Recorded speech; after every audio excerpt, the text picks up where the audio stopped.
Всем привет, с вами Буханков Палыч. Я напоминаю, двигатель ZMZ409, инжектор, масло льется каждый день из Ашана. Вот. Сегодня с утра обнаружил то, что масло практически на нуля. И, собственно, долил где-то литра полтора-два маслица. И, похоже, появился стук гидрокомпенсаторов. Или не гидрокомпенсаторов, понять не могу.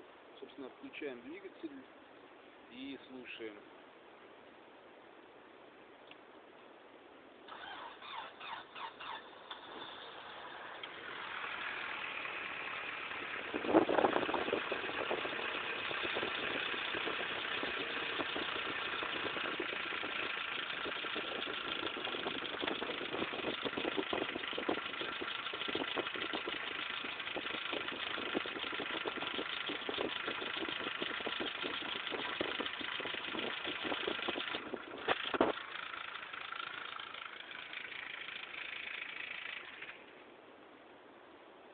Вот такой вот странный звук. Иногда появляется сразу после запуска двигателя, иногда чуть-чуть попозже.